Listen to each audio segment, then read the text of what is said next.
Hello to all friends, कसे आहात सगळे? रेडिओ एमपीएससी गुरु ऐकताय ना? Radio MPSC Guru spreading the knowledge powered by spectrum academy मध्ये मी प्रिया तुम्हा सगळ्यांचं स्वागत करते. चला तर मग आजच्या दिवसाची सुरुवात एक सुंदर आणि प्रेरणादायी विचार ऐकून करूया.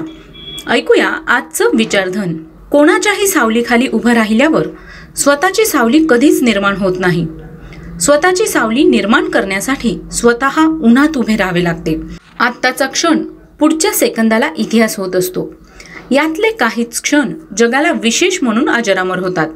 जाणून घेऊया आजच्या दिवसाची विशेष गोष्ट आजच्या 29 मार्चच्या दिनविशेष या सत्रात. ऐकूया आजचं दिनविशेष हे सत्र. आजच्याच दिवशी 1948 साली साहित्यिक, शिक्षण तज्ञ आणि डॉक्टर बाबासाहेब आंबेडकर मराठवाडा विद्यापीठाचे कुलगुरू नागनाथ कोतापल्ले यांचा जन्म झाला.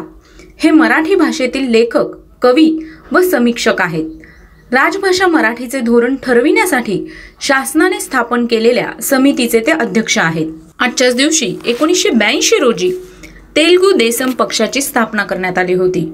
हा भारतातील आंध्र प्रदेश राज्यातील लोकप्रिय पक्ष असून NT रामाराव यांनी 29 मार्च 1982 रोजी त्याची स्थापना केली होती.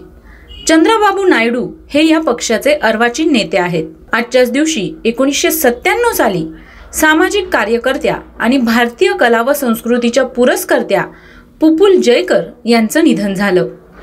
भारत सरकारने त्यांना 1967 साली पद्मविभूषण पुरस्काराने सन्मानित केलं होतं. त्यांचा जन्म 11 सप्टेंबर 1915 रोजी झाला.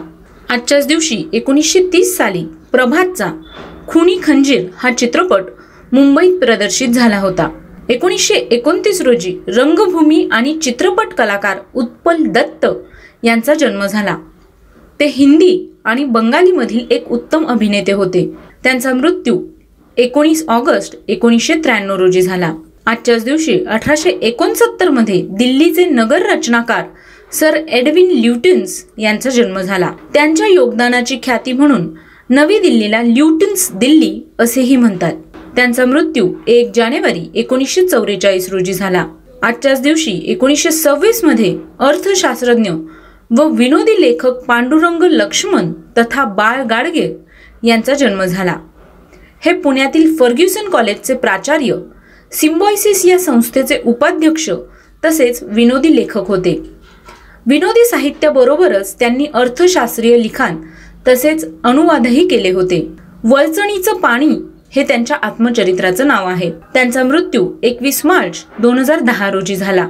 आजच्याच दिवशी 1857 साली बंगाल नेटिव्ह इन्फंट्रीच्या 34व्या तुकडीतील शिपाई मंगल पांडे याने ईस्ट इंडिया कंपनीतील ब्रिटिश अधिकाऱ्यांवर गोळ्या झाडल्या. पुढे 8 एप्रिल 1857 रोजी त्यांना फाशी देण्यात आली. आजच्याच दिवशी 1552 साली शिखांचे दुसरे गुरु अंगद देव यांचं निधन झालं. ते 1539 ते 1552 या काळात शिखांचे गुरु होते. 1849 साली ब्रिटिश साम्राज्याने पंजाब ताब्यात घेतले. या युद्धाला दुसरे अँग्लो शीख युद्ध असं म्हटलं जातं. आजच्याच दिवशी 1918 साली वॉलमार्टचे निर्माते सॅम वॉल्टन यांचा जन्म झाला. त्यांचा मृत्यू 5 एप्रिल 1992 रोजी झाला. 1943 साली इंग्लंडचे पंतप्रधान जॉन मेजर यांचा जन्म झाला. हे एक ब्रिटिश राजकारणी व युनायटेड किंगडमचे माजी पंतप्रधान आहे. मेजर क्रिकेटचा मोठा चाहता असून त्यांनी क्रिकेटबद्दल लिहिलेल्या मोर दॅन अ गेम या पुस्तकाला पुरस्कार मिळाला आहे. 2014 साली इंग्लंड आणि वेल्समध्ये प्रथम समलिंगी विवाह झाले. 2013 मध्ये समलिंगी विवाहासाठी कायद्याने मान्यता देण्यात आली होती. आजच्याच दिवशी 1930 साली मॉरिशसचे पंतप्रधान अनिरुद्ध जगन्नाथ यांचा जन्म झाला. त्यांनी पंतप्रधान आणि राष्ट्रपती या दोन्ही पदांचा कार्यभार सांभाळला आहे. आजच्याच दिवशी 1561 साली मुघल बादशाह अकबर यांनी मालवा प्रांताची राजधानी सारंगपूर येथे हल्ला करून तेथील सुलतान बाज बहादूर यांचा पराभव केला. आजच्याच दिवशी 1939 साली प्रसिद्ध चित्रपट अभिनेता व हास्य कलाकार सय्यद इश्तियाक अहमद जाफरी उर्फ जगदीप यांचा जन्म झाला. आजच्याच दिवशी 1998 साली भारतीय व्यावसायिक गोल्फ खेळाडू अदिती अशोक यांचा जन्म झाला. तर मित्रांनो, ही होती आजच्या दिवसाची विशेष गोष्ट, म्हणजेच आमचं दिनविशेष हे सत्र. परीक्षेची जोरदार तयारी करण्यासाठी तुम्हाला फक्त काय करायचंय तर रेडिओ एमपीएससी गुरु ऐकायचंय. कानात हेडफोन टाका किंवा फोन स्पीकरला लावा आणि रेडिओ एमपीएससी गुरु ऐका आणि परीक्षेची जोरदार तयारी करा. ऐकत रहा radio MPSC Guru, spreading the knowledge, powered by spectrum academy. आणि हो, तुमचे फीडबॅक द्यायला विसरू नका. त्यासाठीचा आमचा व्हॉट्सअप क्रमांक आहे 8698 869880, म्हणजेच 8698869880.